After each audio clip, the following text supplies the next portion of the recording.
Any one of those youth kids, if you open that gate, it's an open event for youth or amateur. It's going to be competitive either side of the board.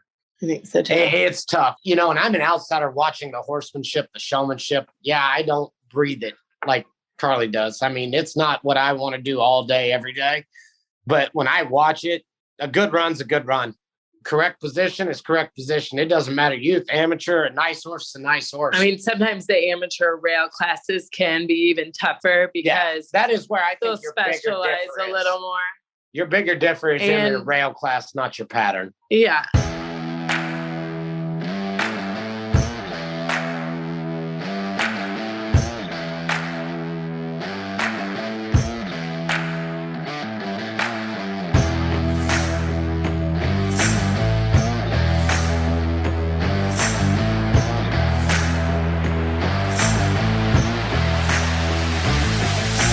Bring them in on the rail at a jog, please. On the rail at a jog.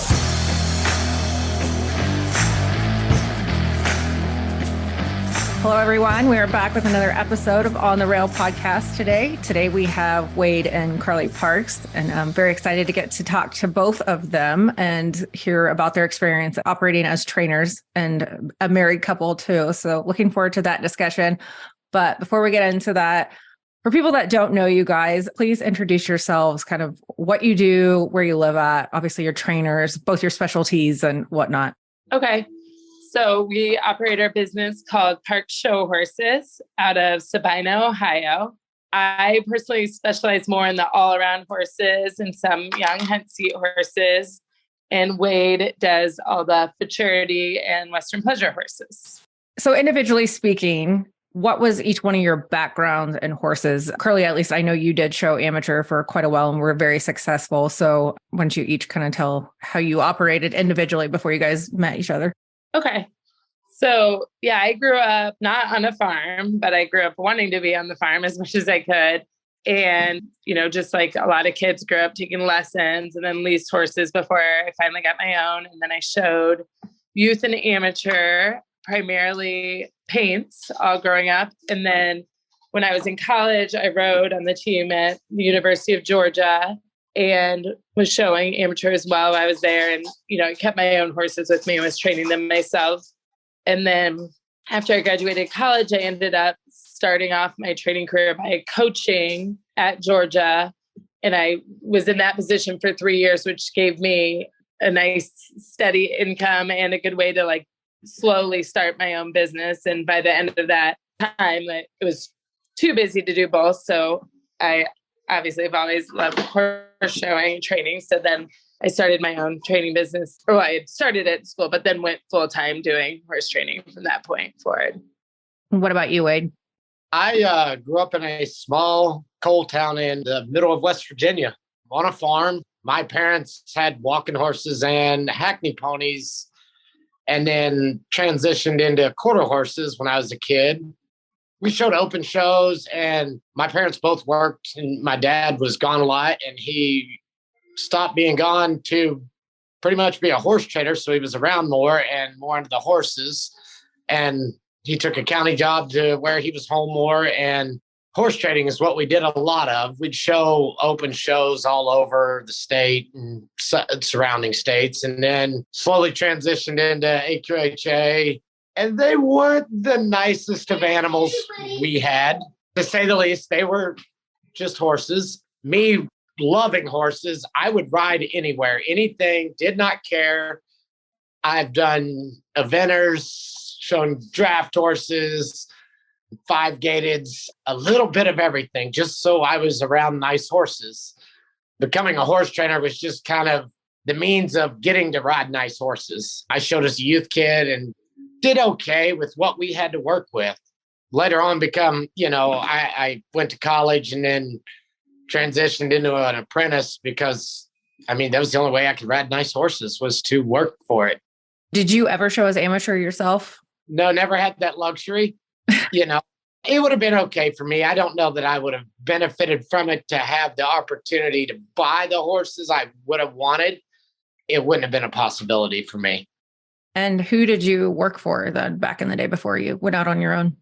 Ty and Karen Hornick, mostly there, and then for Brian Cox. I left Brian's. I took kind of a partnership position working for a man named Bob Wills, a really good friend of mine who helped me kind of get fired up and going on my own. So what point in this process for both of you did you guys meet or get acquainted, or was it love at first sight? Or that I was working out of Mary Roberts and Robbie Roberts' place here in Ohio. I'd leased their farm in Wilmington, Ohio. And then I had a farm going in Georgia. And I happened to have a paint 2-year-old. I was starting for some folks, and Carly had seen a video of it, and we kind of met over the phone talking about a horse that she was interested in. And my friend Janice Simons was at my house at the time, and the horse was a Zippo. So she, obviously knows a lot and was looking at him, and she talked me. They were good friends, but I had never met Wade. And Jana talked me into like A, that I should buy the horse, but B, she talked me into leaving the horse with Wade. She's like, he'll do a great job. Let him get a good pleasure foundation on the horse before you take him. And then it'll make it a lot easier for you to make him an all around horse. And, she spoke really highly of him. And so I decided to do that. So I bought the horse and then kind of was keeping in touch with Wade on that horse because he was training it for my client. And then we ended up, Wade was secretly stalking me on Facebook. Good old Facebook. It's a strong word here. He knew I was going to a paint show in Florida, and he had to go pick up some horses in Florida at Susan and Stanley Scott's. And he arranged his trip because he had seen that I was going that way. And then on the way there, he called and, hey, what are you doing? I was like, oh, I'm driving to Florida. I'm going to a horse show in Tampa. He's like, I'm driving to Florida too. But big coincidence. This is being played off like I all the way planned this. But the part you couldn't plan is when he did call. We were 5 miles apart on the interstate. Oh, wow. So he had started in Ohio, and I had started in Georgia. So then we met up at a Dairy Queen. He was like, well, do you want to get dinner at Dairy Queen? There's a Dairy Queen and 5 exits. Stop. And yeah. So we met at a truck stop. So say your first date was in a truck stop. Cheese and blizzards, which is like 2 of the best foods. And Cody Campbell worked for me at the time when I was at that time. And I mean, this is 12 years ago. Wow. Somehow I get gypped though into driving her truck and trailer and leave Cody in mine because she didn't want to drive anymore. And I was like, he offered, I'll drive. So I drove her on to Tampa. Cody dropped my trailer off in Ocala and came on down to Tampa to pick me up. Really? I was driving a semi in a 10-horse? 9-horse. 9-horse trailer, but I didn't actually know how to like park it or drive it around the barn when I got there. So I was really lucky that I picked up a nice guy on the way to the show. I think my customers, a couple of them had beat me there, and they were like, I think also really surprised when I pulled in with some guy I had picked up along the way, but parked my trailer, helped me unload. I'm not sure what my plan was going to be otherwise. You're like, I just needed my truck and trailer to be able to get parked around the barn. Still don't know how to do any of that at that point. So, No. You loved every minute of it. And it sounds like there was a lot of like divine intervention going on with that whole. Put her helper in my truck with Cody. And I mean, like, we had a good time on the drive. It was funny. It was really We funny. actually all laughed a lot. We ended up going and hanging out down in Tampa because I was in Ocala for 3 days, 4 days. So it's not that far. And then, from that point on, that was it? Yeah. Within months of then, we were pretty much living together, trying to combine our businesses. Yeah. So that was going to be my next question is how was the process like of attempting to combine businesses or even talking about it? Or it was crazy because I probably had 25 or 30 horses. I think you had 22 or 5, something maybe like 25, that. And he did too. I had 25 full-time horses. And so, yeah, trying to get 50 horses all day. It was a lot. Initially, Wade did not want to leave Ohio. And I mean, he was leasing where I live farm, is was super nice. 10 minutes from where I live now. So where we live now. Yeah. So we moved everything for the most part to Ohio at first, but I owned the farm in Georgia. So that was kind of a haphazard move. We didn't really plan it out very well. So then we obviously made the decision that we should probably... Once my lease was up, it was time to... Yeah, I was stuck in a lease. There was no me being able to just to pack up and go. So then we moved everything back to Georgia. Yeah, and lived there for... and then got married there. 6 years? Yeah, 4 or 5 years. Yeah, and we moved here right before Caden was born 6 years ago. We finally moved back to Ohio. So not only were you combining businesses, but you were also moving entire horse, your whole training operation back and forth between Ohio and Georgia. 1 week I'd have, a bunch of my horses up there. And then the next week he'd have a bunch of his in Georgia at the beginning. And then we'd kind of grouped them all in one place and moved them all back to the other. It was crazy. But we realized right from the beginning, it was more fun, working together. And also we both were really helpful to each other. And obviously Wade still probably is more helpful to me than I am to him, but certain things, I think he liked having someone too with an eye, and different things that we've changed about each other's programs to make it our program, and has made us each a lot better. Is there anything in your just daily operations or how you run your businesses that you've kind of had to have a compromise on? Because it's people like to do things their way, is just that the daily routine stuff. And has that been something that's come up as something you have to discuss? I don't know. Little things she settled me down, and I've made her opening the windows. He used to keep the windows shut on the doors for where they couldn't have their head in the aisleway. And I would always walk through and open them all so they could all have their head out and wild and free. Now he's given in, and when I met Carly, I did have 25 head of training horses. They were not nice training horses. Some were nice, but a lot of them were some very, what I call them would be outlaw and freight train. Not fun to ride, fun to be around. I can deal with them, but... And I've somehow gotten lucky. Yeah. Wade always jokes that I train the trained. I get the nice horses. Hers are 100,000 plus, mine are 10,000 or less. Mine were more spoiled because they could be, but I wanted Wade's to be more spoiled too. And now he's given in, and they're all spoiled, whether they deserve to be or not. Yeah. Young, and you're starting out, and I can ride colts. It doesn't matter. I don't care that they buck. It's kind of funny. If they want to try to kill me, well, that's just the way it goes. Well, that's just how it is for me. It doesn't faze me. So yeah, I would get a lot of bad eggs. So how do you divvy up your riding responsibilities now when the horses? Is it the pure all-around finished ones? Carly, do you handle those, or what about younger ones? And it's pretty much, and that's something over time that's developed more. I think in the beginning we really did share more than we do now. Yeah. Now we even kind of have if you walk in the door and you go left, that's Wade's side. If you walk in the door and you go right, it's my side, and it's pretty cut and dry. Who's are who's. I'll share some of my young 3-year-olds that she needs, if she wants one for a 3-year-old trail horse or something like that. One side's young horses or pleasure horses, and then mine are the hunt seat horses and the all-around horses. And I help out where needed, and so does Carly. If I'm in a stuck spot, and I'm can you ride this thing and tell me what I'm doing wrong, because I'm actually frustrated. She'll gladly get on them. And if one of hers is having problems, I'll jump in and help out.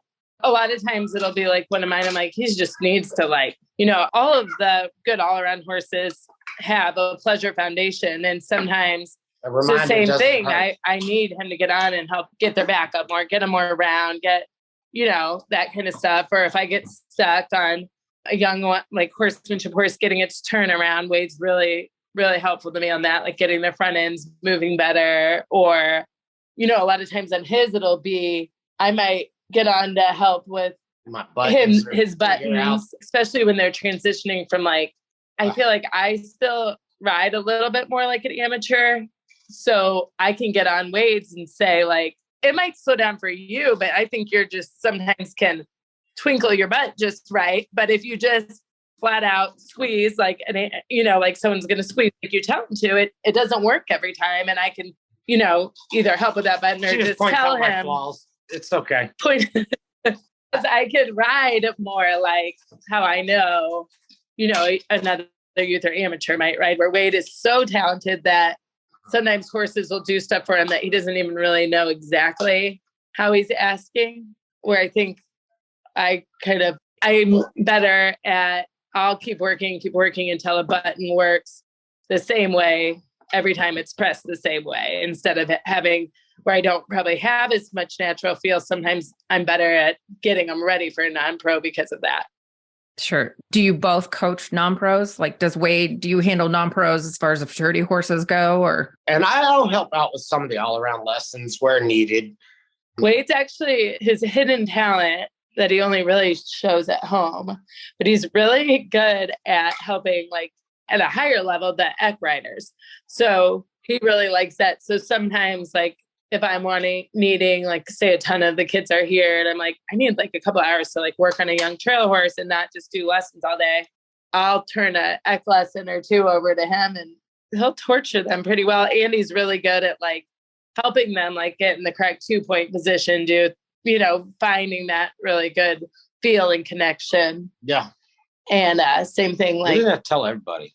He likes I was like, are you ever going to put on a pair of breeches, Wade? He has a really good 2-point.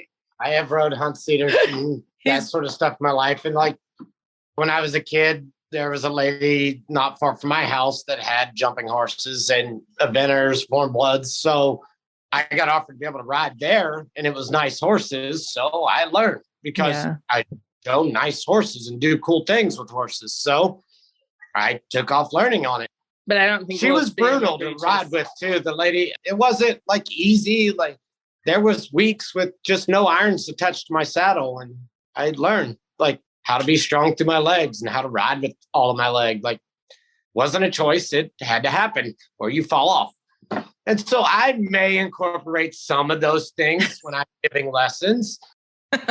Yeah, and the girls like it, and it's nice to get another eye on them too, and another set of that.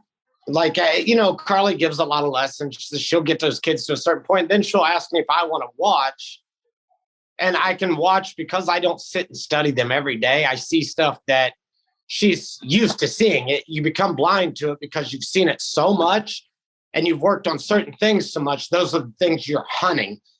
So sometimes it's good to let somebody else that hasn't been studying like them the Youth World Finals or something. I'll ask Wade to actually come watch and and see and put it basically like a second, because he isn't sitting there nonstop studying. I don't know how she gives lessons that much. It drives me crazy. I couldn't do it. But during the year, I will say a lot of my clients are from far away, so it's not day in day out. Like this time of year, I might go Monday through Friday without giving a lesson. And then, today a couple of people came in, so then I would.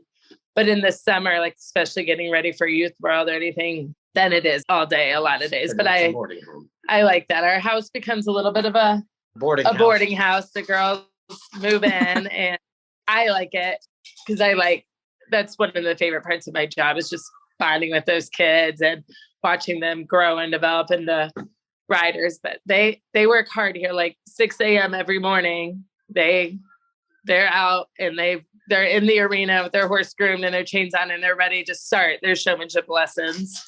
And we go all day, and they can ride other horses some too. And they all, they're just used to it. They're at the barn pretty much 6 to 5 every day, all summer. Yeah. You've had a ton of success with your youth and amateur clients. So obviously it pays off for you guys. Does either one of you have like a hard no on something you just won't do? Like, I am not doing that with a horse, or that's not my thing. I'm off, kind of thing. Like, or I'm out on that. Hard no. Or you're both pretty willing to jump in there and do whatever. Like Carly, do you ride any of the like colts? If something's like bucking, like a cold back horse or like starting a horse, I'm not going to do that because I'll fall off. I am not sticky.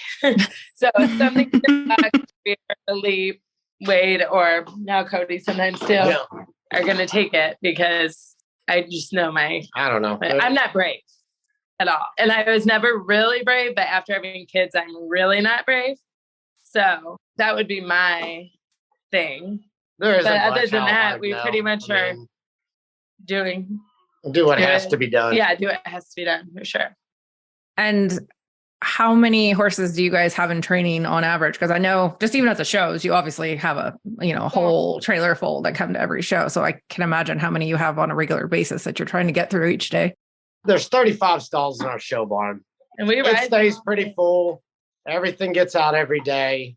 Some of those old horses, they may not be an everyday horse, but they're at least 5 times a week. They're out working, being rode. I mean, so about 35, but there's 3 of us, and a lot of mine, I'll ride a lot more day than Wade, but a lot of mine I can ride for 15 or 20 minutes a day. So I have somebody that's saddling. On my end, I keep there's 11 stalls on the end I work out of, and those are, there's some very nice horses and there's some not very nice horses.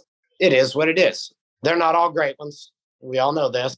It's become a better group of horses as I get older. It becomes a better and better group of horses I get to deal with. I've kind of slowed down on some of the outlaws just because it's not worth it to me anymore. With my kids, everything, I can't afford to be hurt. I, knock on wood, have not been seriously injured by a horse. And you've gotten softer in your old age. So where you used to take one that needed a lot and you had to be harder on, now it's like, it's just not worth it. It doesn't want, It doesn't want to do it. I don't want to help it. I don't want to force it through it. I don't know. I'm just changing as my age changes, I guess. So many keys. It's not that I don't want to do it. It's the fact I don't want to have to go to the lengths that sometimes you need to get one of those that doesn't want to do it. Yeah. It's wisdom or something like that. They call that. Kindness. See, he's gotten softer. Wisdom and softness. Yeah. What are some of the struggles of being married to your business partner and running your business and, always being together? Or do you love that part of it? Or is there? We definitely have our fight. Any horse trainer that tells you working with your wife, it's the greatest thing ever, they're probably lying to you. There's right. There really are. I love being with Carly all day. I truly do. You're going to have an argument over a horse. 90% of our arguments come from the horses. I would say it is what it is. I mean, and I think you realize you learn your most balance. Of our arguments are the same thing in a way. Yeah. Wade thinks that I can never say no to anybody. Yes, she can't. And I don't want to. So I think he's realized that's not my personality. Sometimes, no, I don't want you here on a Sunday would be fine.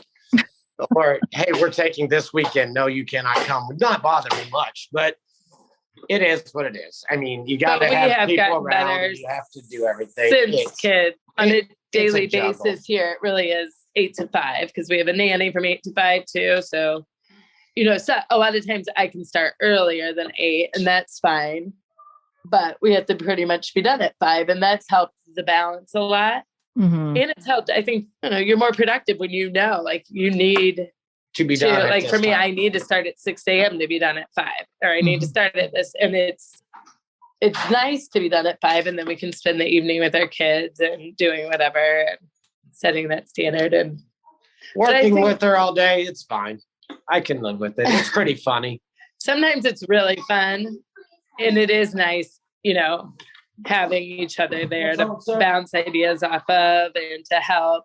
And then sometimes it is stressful, but I think you just have to learn over time. Like when you come in from the barn, it's a fresh start. And having the kids here, I mean, it really is. You come in and whether you're tired or grumpy or whatever, you come in and you have a smile on and you start playing and you start figuring out for dinner and going through the routine. So I think that makes it easier to put you do come in and it's a whole new thing in the evening. So just separating work leave from the family barn is the only thing you can do. Yeah, it seems like that probably puts a little more structure on it, almost like a normal job as you go to work and you come home and it's 2 separate lives. Yeah. If you don't, it'll eat at you all day. If you bring that barn home with you, you'll argue about a horse, argue about this, or it's not worth it. Leave the barn out there. It'll be there tomorrow when you go back. Is there anything else you guys have implemented other than just like that kind of structure to help things run smoothly in either your personal life or professional lives? Handle certain customers individually. Don't confuse them with two, like in horse sales. If Carly starts a horse sale on one that she's working with or something, I let her handle it. I do not interject myself into it and talk to them. Like, let your spouse handle what they're handling. Don't try to override them. Don't try to butt into what they're doing. Let her handle them. If she's doing something with the horse and I'm watching her and I'm like, I don't think that's how I do it, I let her continue. I don't step into it. I'll let her go until she asks for my help. Because anytime I've ever tried to step in where I'm like, hey, I wouldn't do, usually she's mad enough at it that I probably shouldn't have said anything. I probably should have kept. And second, the biggest thing I'm going to tell you, don't make sale videos together. Have your help video you. Do not vice versa.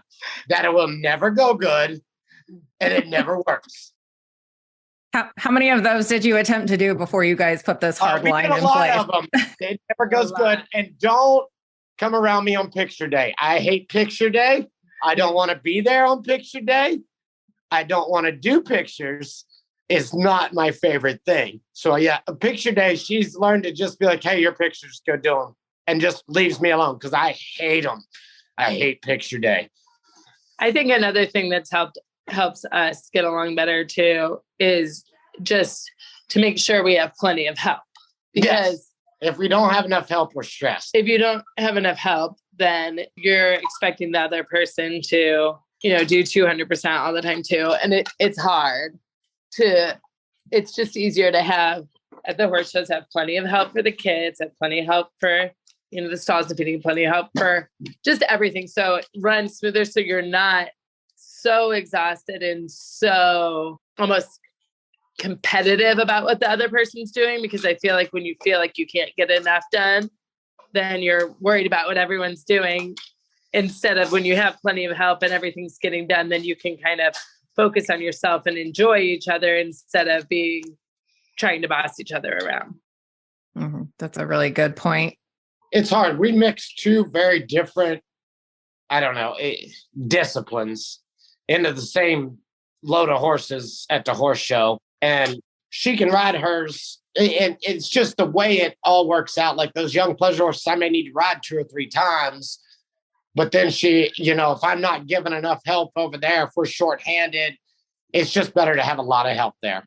I try to cover what I can to help them out. But sometimes we're at a certain horse show where I need my young horses to be being rode pretty steady. We both want to have time to get what we want to get done. And sure. If we're competing with who's going to get done early enough to get the kids or who's going to help do the stalls, then it's just too much. So just having plenty of help where everyone feels like they can do the best at their job, then there is time to enjoy your family and enjoy each other and not just be running ragged. When you guys go to shows, then do you have extra help that helps you just at shows? We do. Yeah. Both with horses and you have somebody with your kiddos usually. And they love going to horse shows. We usually have extra help we'll hire somebody to help out with lunging, saddling, cleaning horses up. We'll bring our assistant. We'll bring somebody to help with stalls. And it's a production. I mean, you're carrying a full crew with you. So what's it been like to have your family on the road? Kind of touching on that subject. You said your boys love to be going with you, and I'm sure it helps you as parents be able to have them with you and not be separated. I can't imagine, having to leave them at home all the time. So is that a challenge or has it been great? Or in the beginning, it was really great and easy because they weren't in school. So it was awesome. They could see, every zoo, every museum, do all sorts of different things and all the fun places that we show. And just now it's starting to be where it seems like it's going to be more stressful because, Kaden is in kindergarten. And so now we're trying to keep up with Zoom school on the road and do things like that. But I think, the older he gets, the harder it will be to miss school. So this year, even we changed our schedule a little And like where we used to go to like Cloverdale in January and maybe December and March, and those, which aren't necessarily, I mean, they are good shows, they're big shows, but they're not, the world show or something like that. And you'd be gone a whole week for them. We're having to kind of change our agenda and not do shows like that now, because we have to really pick and choose, what shows it's going to be worth pulling our kids out of school a week for. Mm-hmm. So we are kind of changing our schedule and changing our, in the long run, it might even change your clientele a little bit, because you're going to have people that will want to be okay doing just less shows, but come here, come practice, but just get more ready for the bigger shows and really get more bang for your buck on the road, because we can't just be gone all the time, and we don't want to. We want our family to be able to stay together and not be, leaving one person at home with the kids and stuff like that. And you guys have always done a lot of paint and now a lot of quarter horse too. So I'm sure, you could be gone all year if you wanted to, all year. Sure. So Carly could do that. I couldn't take that. And I love going to horse shows. She's still the 12-year-old kid that's excited to go to the horse show. How long can you be gone before you're done, Wade? Some of those horse shows, they can wear me down pretty hard. I can do 5-6 days, but it doesn't really. The ones I want to do are big horse shows. They're long. I can take them. But like the world show this year, at week number 2, I was starting to feel the burn of I didn't want to be there.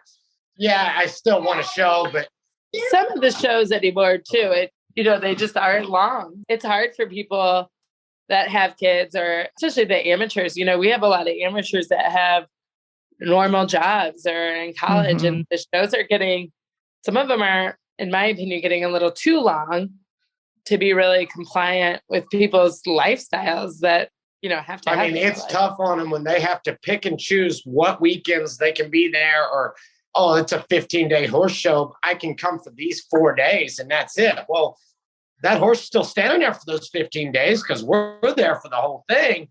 And the money they've spent, but they can only be there for so many days. And it's hard. It's kind of hard.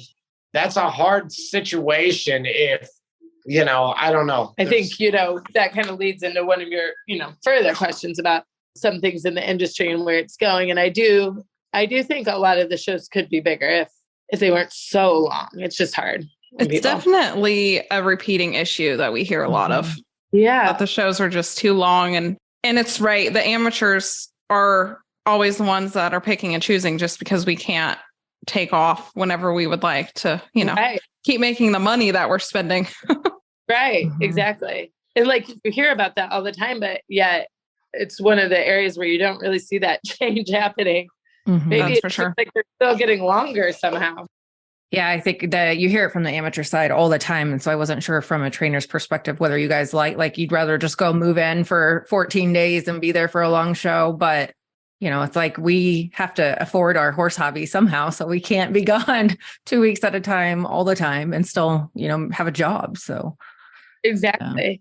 Yeah. And it's hard for horse trainers too, because there's there are other horses at home. So it's hard on all the clients. It's hard on the clients who are paying that much money to have their horse in training, and they might not be able to go to that show, but then their horse isn't really being trained because their trainer's at that show. So you're, balancing whether you want to send the horse, and then it's hard when your horse is at the show for that long. It just gets so expensive for everybody. Yeah, it does. But you guys have both had some great horses in your career, no doubt. Does any horse or horses or moment stand out to either one of you as the most meaningful or one of the best to go down in your best memories? That's a tough question.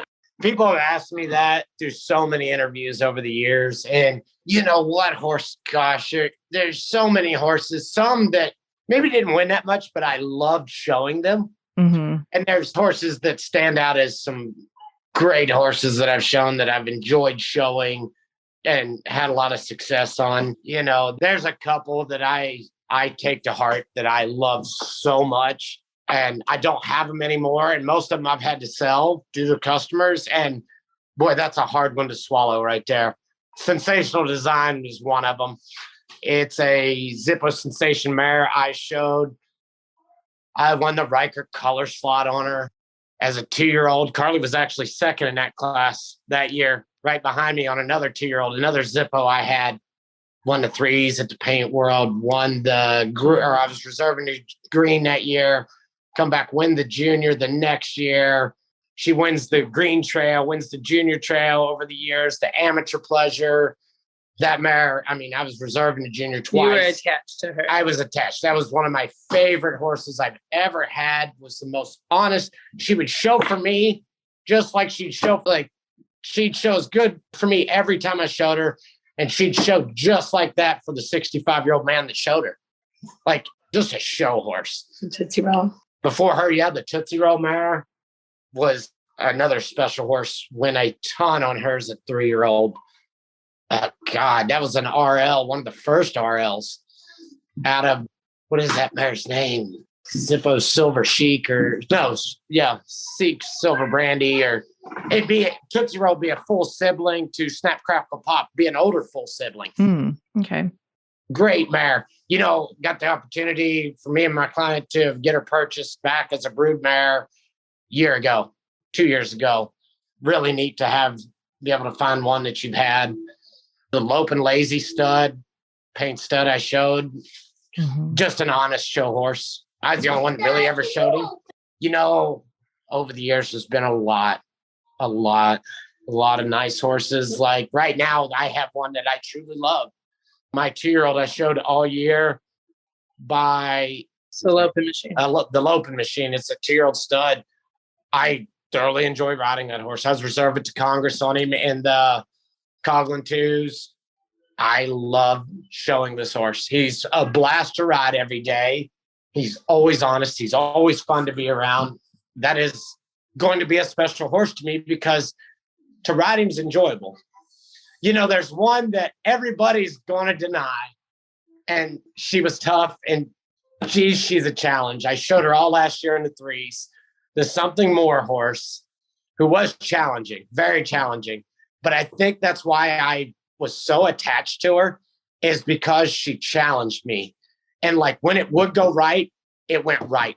Like it would be amazing. But yes, I struggled sometimes and it went very wrong. A lot of, but it didn't mean she was a bad horse. She had her quirks and her problems, and figuring out how to get to them probably was some of the most fun. Like Carly gets so mad at me if something would go wrong. Like I wouldn't be that mad when I come out, and she'd be so furious with the horse. She'd be like, ugh. And I'd be like, don't, it's not her fault. She's like, yes, it is. Like, no, I knew it was going to happen and didn't operate the situation as I needed to. It was a challenging horse, but I loved showing her. I thoroughly enjoyed showing her. Went on to be reserved 2 times at the World Show last year in the level 2 junior and the 3s, I think, or was I third? I was reserving the 3rd in the green, maybe. Won a lot over the year. It was a lot of fun horse to have. Yeah, I don't know. Yeah. For me, my all-time favorite horse was my youth and amateur horse. Jenny, you might remember the name, but Picasso by Q was his name. And I showed him most of my youth career and all my amateur career. And he was just awesome. I mean, the same day at the World Show, we won the Western Riding and the Working Hunter. So not many horses can do that. I learned a ton from him because he had medical issues. He was really symptomatic HYPP horse. So I had to take care of him really diligently. But also he was just quirky, but cool and talented. And he was like my dog. Like when I'd go home from college break, I drove my little expedition in bumper pull, and he'd go back with me to Indiana, Georgia. Even if I was going home for a week, wherever I went, he went. And he was an awesome horse. And I learned a lot from him. But as a horse trainer, I've been blessed to have a lot of horses that I loved a lot. And like Wade said, I get very attached to. But paint wise, one of them was Get the Sensation, Nick. He was an awesome trail horse. And also a little tough and quirky, which I think made it really fun. And then, in the last few years, I've done more quarter horse, and it's hard to only name a few, but I could name one mare that everybody knows is my favorite, which is Sunny. Her name is Flat Out Blazing. And I call her my unicorn, but she right now is on an early retirement. She's having some issues, but she was an amazing green and junior trail horse. And then I give a lot of credit to Georgie, who I love. She had me at Hello. She really was one of her and Check Required both were when I was transitioning into the quarter horse all around. Those two made it easy and made me look like I knew what I was doing right away. And then, are special to me because they were like, she had me at Hello as one of my first horses to win at the Youth World, as well as Sky Miles, who I still have, is really just great-minded hunt seat horse that Cindy Trader owns now. Same with Hunting a Hot Cowgirl. I'm glad to get to keep him because he's special to me just because of what he's done for me as a coach and a trainer. Just a lot of good horses. The Money Man horse, I love. He's a double. He's my favorite because he can go win at, paint or quarter horse show, but then he also comes home and he pulls the roping sled for the boys. And he's, the first choice to put a kid on bareback or go. Just a fun, cool horse to be around. So I'm lucky that all of our customers and a lot of the horses I've had for years and years, and they kind of let us treat them like they're our own.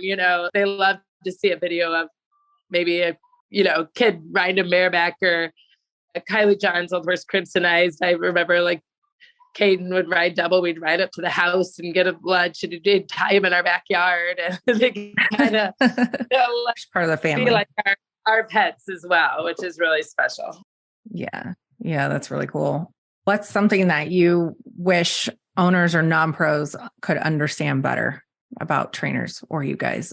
Really lucky with our group of customers that I think they really understand how hard we work and how much we love their horses. And they are really respectful of our time and of our kids and our families. So I feel incredibly lucky about that, especially the group we have now. I mean, it just, and it wasn't always that way. There were times that it was hard. Something I guess, and I think most people do understand, but I wish sometimes is I hate after a long horse show, we hate just as much sending out that big bill, but a lot of it is not at all going to us. It's the stalls, the tack stalls, the shavings, the mats, the days upon days of camping and extra help and hang grain. And I think sometimes, and I really don't even think of our customers, but I think sometimes the attitude of, oh my gosh, that horse show is expensive. And the horse trainer is the last person, especially with us because we aren't great at pre-billing, getting that big check. But, our day fee was still only $300 total of that, or, some very small to actually profit. So I think it's hard. I mean, and I know everyone gets usually not even profit. I mean, frustrated. We pay out of pocket. It's hard. People, I guess, don't understand. Yeah, we know it's expensive. We own horses too. Right. And our vet bills, are just as expensive. We don't get any special kind of deal being a horse trainer. So I think it is just hard. The longer things are and the more expensive things are, it actually makes it more stressful for horse trainers too, because we don't make any more by those shows being more expensive. It just makes it a little bit harder on everybody, So, but I do think, in general, people understand that. I guess my biggest thing, I wish people understood, and I get it. We all have the wants, not needs, the wants. I want to do this. Gosh, this is something I want to do in my life. And as a non-pro or something, manage your wants to what your lifestyle can do. Maybe show less, but show the bigger ones or show the smaller ones. Pick what you can do and see feasible. Sometimes I feel like they'll want to go, and they'll go. And then all of a sudden they just stop because they've run out. Plan yourself a little better for your year as an amateur. And I think our amateurs do know this too, but just setting goals and helping us, that I think we all have the same goal in the end, which my goal is for my people to do well and be happy and to meet their goals. So just that communication and knowing that everybody really is on the same page is important. We did have a question from one of our followers about how to plan the transition from a youth career to an amateur career, and kind of what does that even mean? How do things change? How does a kid prepare for that? They're not kids, they're young adults at this point, I guess. So what are some key differences that you guys see from either a trainer or judge perspective, youth competition versus amateur competition, whether it's the rail horses or the all-arounders?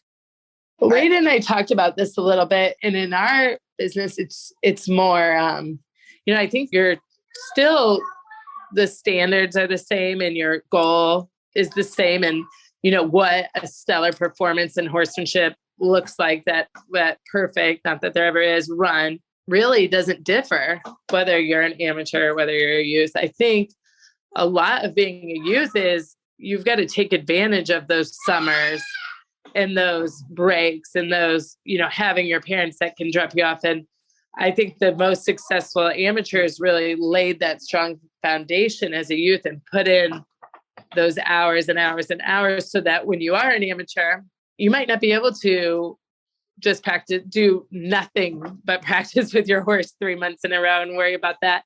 But hopefully you've built such strong skills and such a strong foundation at that point that you can fly into a horse show or drive in and be ready, in a day or 2 days to be at that level. I think that as an amateur, I think riders, maybe the goals are the same and the aspirations are the same. And I think you practice the same way. I don't think any of that changes. I think there's a little more of maybe less pressure because you're doing it for yourself. Yeah, there's a rule. And maybe you can have more fun a little bit, just a little more. If you're not enjoying it at that point, there's really no reason. Yeah, there's a rule here. As a youth kid, you don't get to decide whether you get to show showmanship or not. But once you turn amateur, you make the call. Amateur, and you don't feel like showing, This goes back to an earlier question. One thing that I did have to get through to Carly is you can't make amateurs show the equitation into showmanship. Stop forcing it upon. We had one lady that never wanted to. I was like, it's her money. If she doesn't want to, don't make her. She's doing it. I was like, why? She's 40 years old. She doesn't have to. 40, that's not even old. That's how old I am. It was something like, after an amateur, you can make that choice. If you hate the showmanship that much, just don't show it. Don't do it. But yeah, as a youth, your parents are going to get their money's worth, and you're going to work harder and push harder, and it's going to make you a better person and a better horse person in the end. The only way you're getting out of showmanship here is if your horse absolutely does not like it. I can appreciate both sides of that argument. I can understand. I can appreciate why you think the youth need to show it, and then also appreciate not making the amateur show. Yeah, I guess that's the thing I've learned more too, is sometimes amateurs do want to enjoy themselves at a horse show. So sometimes maybe they don't want to come out at 2 a.m. every night at the World Show and practice with me. And that's hard for me to understand. But I'm learning slowly that maybe they want to go to dinner one night and have a beer. Instead of having to go to bed of just getting repeatedly tortured by me. So I've gotten a little bit better. I mean, with the youth kids, you have tortured some amateurs pretty good. I mean, we'll make sure you guys leave your contact info so they know how to get a hold of you for a torturing session. They like it. There's times I'm like, what is wrong with her? Oh, we kind of had a bad act lesson. I'm like, okay. Oh, they're walking like a little stiff or something. Like, what's the problem here? Do you see any difference in the horses between the youth and amateur? Like, can somebody take a competitive youth horse and be perfectly competitive in the amateur, or do you see any difference there? Well, a lot of youth horses become amateur horses, and I mean, get bought by amateurs. Mm-hmm. No, the horse, any one of those youth kids, if you open that gate, it's an open event for youth or amateur. It's going to be competitive either side of the board. I think so too. It's tough, and I'm an outsider watching the horsemanship, the showmanship. Yeah, I don't breathe it like Carly does. I mean, it's not what I want to do all day, every day. But when I watch it, a good run's a good run. Correct position is correct position. It doesn't matter. Youth, amateur, a nice horse is a nice horse. I mean, sometimes the amateur rail classes can be even tougher because that is where I think they'll specialize a little more. Your bigger difference in a rail class, not your pattern. Yeah.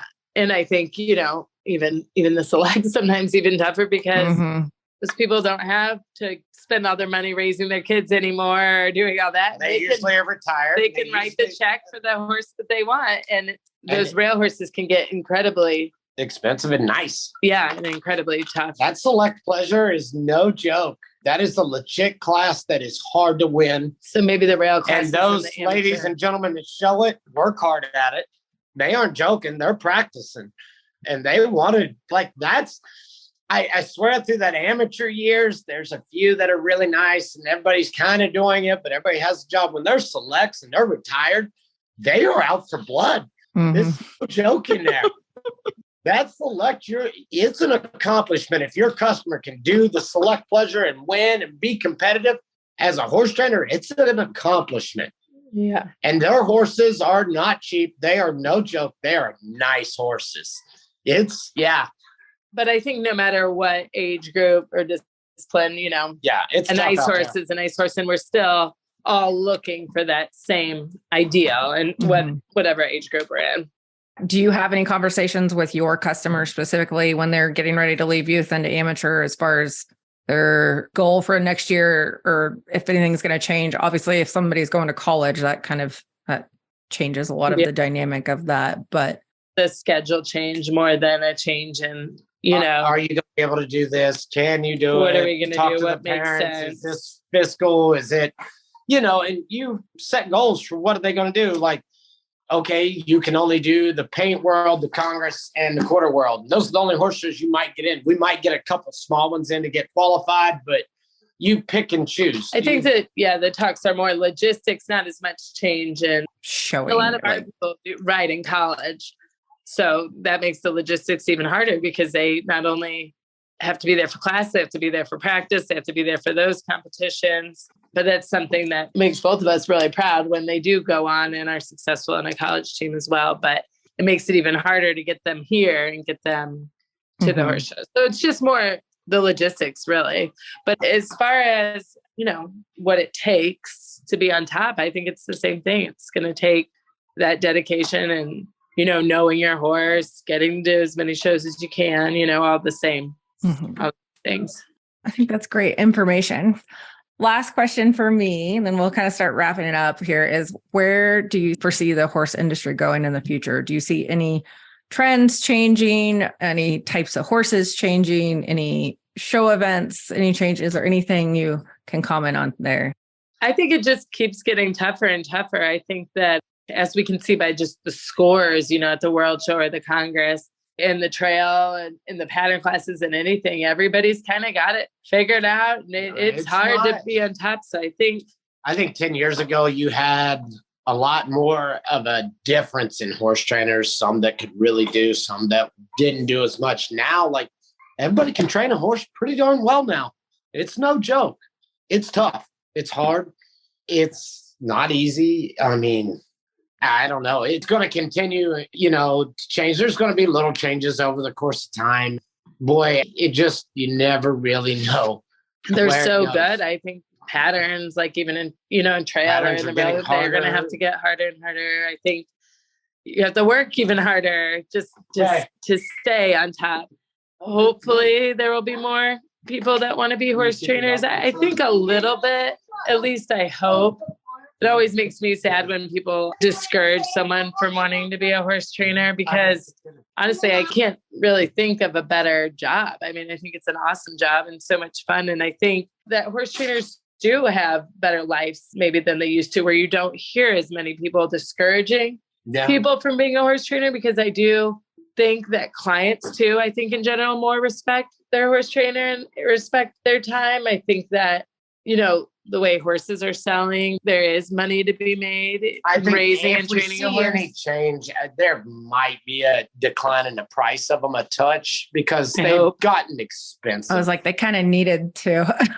Yeah, a little bit of a break point, but supply, demand, and I think us as a horse trainer, the group of horse trainers has shrank a little bit. I wish it would get bigger, but maybe because it's shrank, the people that are training are doing better. And so maybe there'll be more at to encourage someone else to become a horse trainer, or a kid will see like, oh, my horse trainer has a really good lifestyle. You know, they have raised a family, they can do this, they can afford to pay their bills. And maybe that has a more positive outlook that will give someone hope to be a horse trainer, because there is plenty of room for more, and we need more.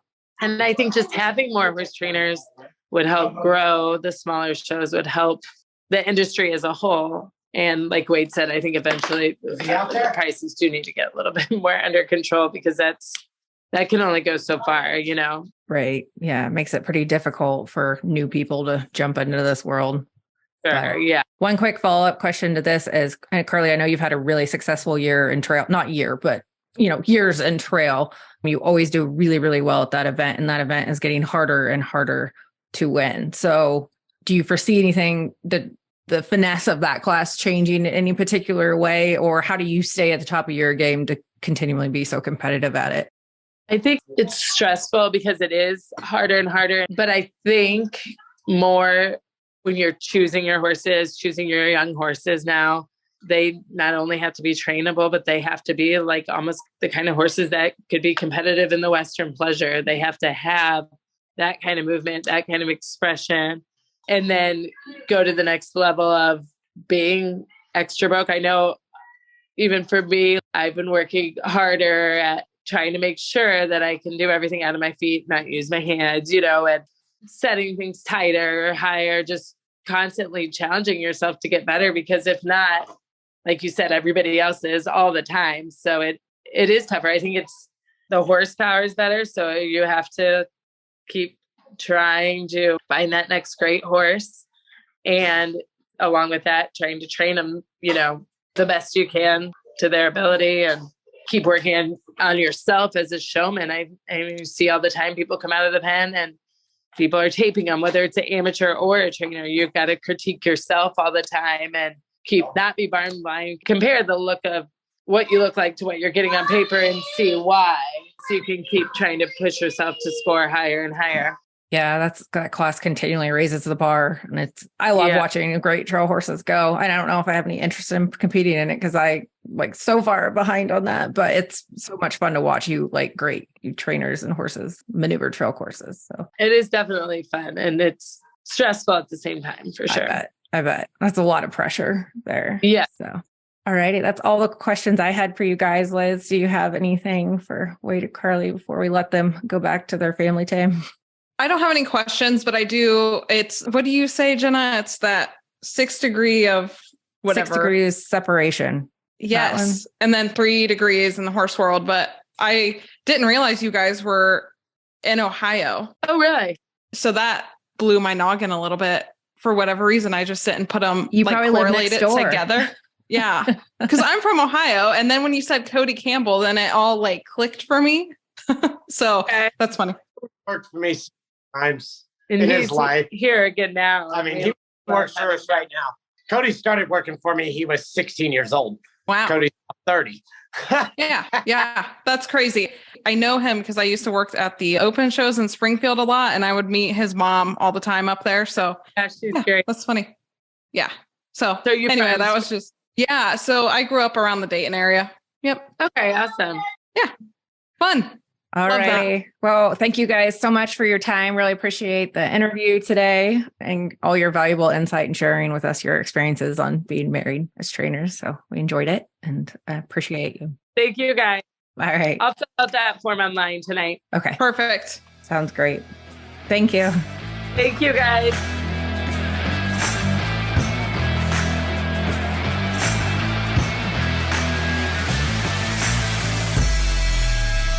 All right, that'll be your class. Bring them in and line them up.